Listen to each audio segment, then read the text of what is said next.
channel and this new series where I'm going to start unpacking all of my travels and everything I've learned so far with you guys. If you haven't been here before, hi, my name is Chantel and I've been traveling for the past 4.5 months, and I'll be traveling for the better part of the next year, pretty much until my money runs out. We'll see how far that takes me. In this video today, I'm going to unpack everything that I did in my 2 days in Japan back in April. And I'm going to share everything I did, where I stayed, how I got around, and how much I spent. So if you're planning a trip to Japan soon, or you want to see what you can do on a budget, hopefully this video helps. So, when to go? Japan, you can visit pretty much any time of the year. I think it's always beautiful, always something different to see. I know if you go in winter, you can go skiing, but we went in spring.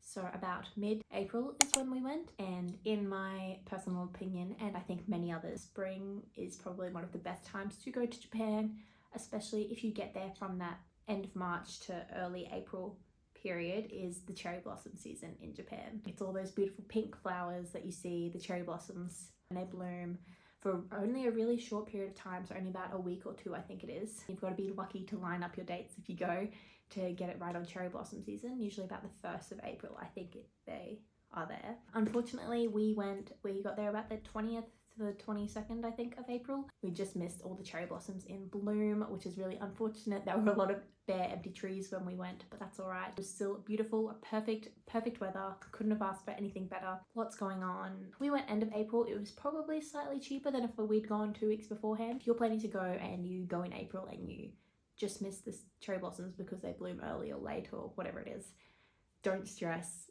It was perfect when we went. Even though we didn't get to see all the cherry blossoms, we saw like a few here and there, and it was the perfect weather. So I definitely recommend going in April, going in spring. In my opinion, it was the perfect time to see Japan. Though I would love to go back and go skiing in winter. Plenty of good times throughout the year to see Japan. Where to go in Japan? There are so many great cities and places to go in Japan that it really depends on your interests and what you want to see. For us, as I said, we were only there for 2 days, so we went to Tokyo. There are other great cities, Osaka, Kyoto, Hiroshima, and when I go back to Japan, I will definitely be going to see more of those places. But unfortunately, I was only there for 2 days on a stopover for a larger flight. So Tokyo was where I went, and very glad that that was the place that we went. We loved Tokyo. And while I was only there for 2 days, you can definitely go for a lot longer. We wished we were in Japan for, say, a week. Even 1 extra day would have been amazing, because 2 days was very short, but you were definitely able to see a lot of Tokyo in just 2 days as well. So where to go in Tokyo? We did a bit of research before we left and found that there were a few major parts of the city, regions, districts. We were looking for a modern area to stay in Tokyo, and the two that came up for us were Shibuya and Shinjuku. We ended up staying in Shibuya because we found that that was a good area, not too expensive, and accessible to all the other areas of Tokyo. The accommodation we stayed at was the Shibuya Tobu Hotel. I think that was about the mid-range price of accommodation. There were definitely more expensive options, definitely some cheap options, but that one was really great. It was beautiful inside.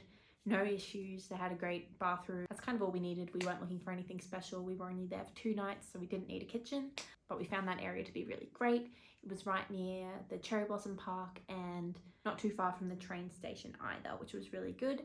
And it was also only a couple-minute walk from the Shibuya crossing, I think it's called, which is that classic crossing that you see in Tokyo. And what can you do in 24 hours in Tokyo? So we arrived on, I think it was a Friday night, kind of late, maybe about 8 or 9 p.m.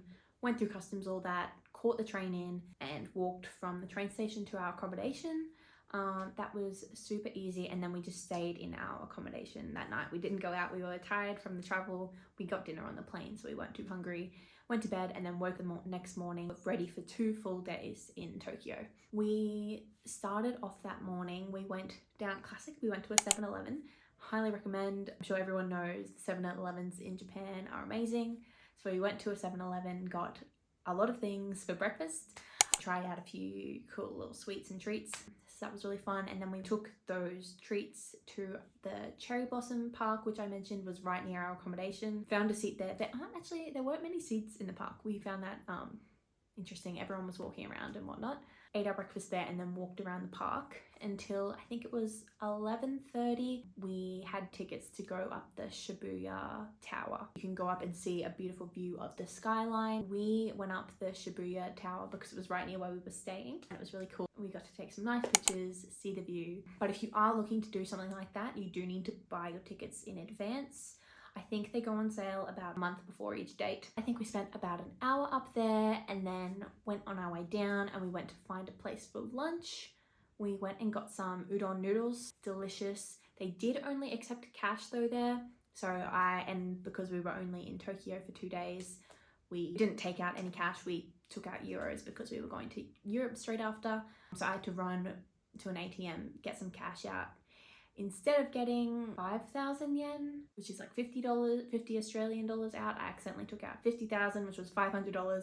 So that was a mistake. That was my fault. But anyways, yes, we did have to pay for cash for our udon noodles for lunch. And then after that, we just kind of walked around the streets, had a look, and we actually spent like an hour. We went to like a glasses store in Japan. If you don't know, there's a few stores, I can't remember what they're called, but a few stores that make instant glasses, like ready within 60 minutes. You can go in, get an eye test and get glasses an hour later. So we went and did that for Jacob and then continued looking around. We went into like one of the little arcades and then we went for a walk out to go visit a Shinto shrine, and then we went into Shinjuku for the nighttime. It's where all like the neon lights streets are, so we went into there, walked around for ages. Jacob took some photos and then we went out for dinner. FYI, I think you can get dinner very late in Japan. I think we got there after we finished looking around. We started to look for dinner. It was about 9:30 and we walked into one teppanyaki place and we said, oh, is there a spot? Maybe it was 10 o'clock by this point, and they said, oh, not right now, but you can come back at 11:30 for dinner. So we decided not to do that place because that was a bit late for us. So then we found another place across the street where we got yakitori. Oh my god, it was delicious. Highly recommend. It was a very fun experience as well. We got to cook the meats and foods on the little grill plates. So that was a lot of fun. And then from there we caught the train back home to that and went to bed. Woke up the next morning and we wanted to go visit the more, I guess, the less modern side of Japan. We went to a temple. We went to Sensoji, I think it's pronounced. Very cool. There were a lot of markets along the streets walking up there. We also grabbed some lunch. I think we got some more noodles. When in Japan, we didn't get sushi though, actually, thinking about it now. And then we went to Uneo Park. After that, walked around, got some candied fruit on a stick. And then on our way back, we tried to get into the Pokemon Cafe, but again, that's something that you need to book like a month in advance, so we couldn't go there. But we went back to Shibuya near where we were staying and went to the Pokemon Center there. And then unfortunately after that, we had to go back to our hotel, pick up our bags and head back to the airport. So that was kind of our full itinerary for our 2 days in Japan. We fit in a lot, but we definitely could have spent longer there. There's so much to do. How did we get around? So we got around very, very easily by catching the train most places. We caught the train from the airport. It was direct to Shibuya, I believe, which is where we were staying. And then we caught the train around as well when we were going from Shibuya to Shinjuku. Other than that, we pretty much just walked everywhere. We could have walked from like Shibuya to Shinjuku. It just would have taken longer and we went at night, so we didn't want to waste time and we caught the train. But very easy to get around. The trains are super easy. If you use Google Maps, it shows like all the lines and everything, and even like the platforms and the colors of the trains. So super easy to get around, not difficult at all. We didn't need a taxi or anything our whole time there. We actually also didn't even have SIM cards. We just downloaded the maps on our phone, used Wi-Fi when we could, and it wasn't a problem. So super easy to get around. Don't stress at all. How much did we spend? Probably the thing that you're almost interested in is how much we spent on our 48 hours in Japan. We spent $791 in Japan, and that's Australian dollars. So we spent, yes, just under $800 on 48 hours in Japan, just under $400 a day. That includes our accommodation though, which was about $225 a night. So breaking down the budget, we spent $450 on accommodation, and then we spent $65 on our first train tickets into Tokyo, $65 on our train out of Tokyo. That was, I guess, about another $130, so that added up quickly. And that's for 2 people, by the way. Then we spent about $40 odd on food when I tapped my card. And then, as I said, I accidentally took a lot of cash out. So I spent another $130 on miscellaneous. That includes our food, that includes a little souvenir, and also probably most of our smaller train trips.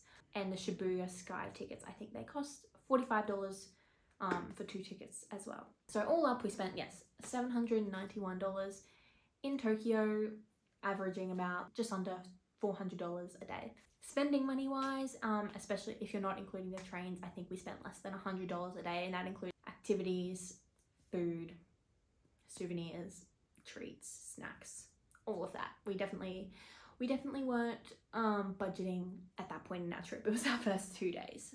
So that's how much we spent in Tokyo. That's all I have for this video. And that was what we did, how much we spent, where we stayed, and how we got around. If you have any other questions, feel free to reach out in the comments, ask anything else that I maybe didn't mention in this video. If you want any more specific details on anything as well, feel free to reach out and I can provide. I'll leave the links down below to anything I've mentioned, like the Shibuya Sky Tower tickets. That was a lot of fun and definitely something I would recommend. Thanks so much for watching. I'll continue doing videos like this on the rest of the places we've stayed. After Japan, we went straight to Finland, and then we went to Amsterdam, Germany, Belgium, France, Spain, Italy, all of the above. We've done a lot of things so far. As I said, we've been traveling for 4.5 months now, so we've seen a lot of things, and we've got better at our budgeting along the way and tracking our expenses as well. As I said, in Japan, I accidentally took out a lot of cash, so it was hard to track each of the individual things. But everything else I've done so far, I've done a better breakdown of what we spent on food, on activities, on all of that. So if you enjoyed, please like and subscribe. It really helps me out. And then you can also follow along for more of my tips. And I'm also vlogging everything that I'm doing so far. I'm in Italy at the moment. Feel free to follow along on that. And I hope you've enjoyed, and I'll see you in my next video. Bye.